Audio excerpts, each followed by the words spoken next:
ध्यान और चिंतन मनन का सतत अभ्यास करना चाहिए। संध्या हो जाने पर सब काम छोड़कर ईश्वर चिंतन करना चाहिए। अंधेरा छा जाने पर मन में अपने आप ईश्वर का विचार उठता है कि अभी अभी तो सब कुछ दिखाई दे रहा था, पर अब तो सब अंधेरे में ओझल हो गया। पर ऐसा किसने किया? इस तरह के आश्चर्यचकित विचार आते हैं। इसीलिए संध्या के समय सब काम छोड़कर उन्हें पुकारना चाहिए। साधना करने वाले हर साधक को यह ध्यान रखना चाहिए कि अगर सरसों की पुड़िया में से एक बार सरसों के दाने बिखर गए तो फिर उन्हें चुनकर इकट्ठा करना जिस प्रकार दूभर हो जाता है, उसी प्रकार मनुष्य का मन यदि एक बार संसार के विषयों में बिखर जाए तो फिर उसे समेटकर एकाग्र करना दूभर हो जाता है। प्रथम अवस्था में एकांत स्थान में जाकर एकाग्रचित मन से ईश्वर चिंतन करना चाहिए, नहीं तो मन में नाना प्रकार के विक्षेप आते हैं। और मन को एकाग्र करने का सबसे सरल उपाय है उसे एक दीपक की ज्योति पर स्थिर करना। ज्योति के सबसे भीतर का नीला भाग मानो कारण शरीर है। उस पर मन को स्थिर करने से मन शीघ्र ही एकाग्र हो जाता है। इस नीली ज्योति के बाहर का भाग मानो सूक्ष्म शरीर है और उसके भी बाहर का भाग स्थूल शरीर है।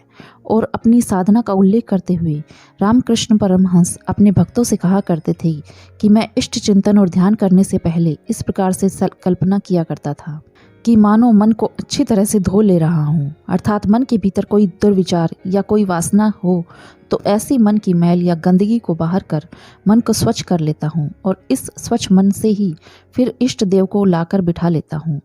तो आप भक्तगण भी ध्यान के पूर्व ऐसा ही किया करो। आगे ध्यान के संबंध में रामकृष्ण परमहंस बात करते हुए कहते हैं कि ध्यान करते समय बीच बीच में साधक को एक प्रकार की नींद सी आ जाती है, उसे योग निद्रा कहते हैं। इस अवस्था में कई साधकों को ईश्वरीय रूपों के दर्शन होते हैं। सात्विक मनुष्य किस प्रकार से ध्यान करता है जानते हो? वह गहरी रात के समय मच्छरदानी के भीतर बिछौने पर बैठकर ध्यान किया करता है ताकि कोई जान न पाए।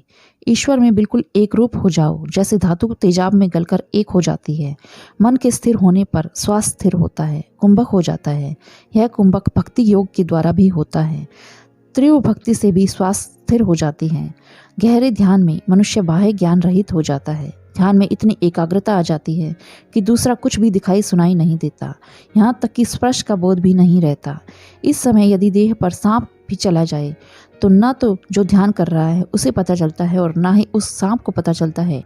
जो ध्यान करते हुए इतना मगन हो जाता है कि सिर पर चिड़ियों के बैठने पर भी समझ नहीं पाता, वही ठीक ठीक ध्यान करता है। ध्यान गहरा होने पर इंद्रियों के सभी कार्य बंद हो जाते हैं। मन की बहिर्मुख वृत्ति एकदम रुक जाती है, मानो घर का बाहरी दरवाजा बंद हो गया है। इंद्रियों के पांचों विषय शब्द, स्पर्श, रूप, गंध, रस बाहर पड़े रहते हैं।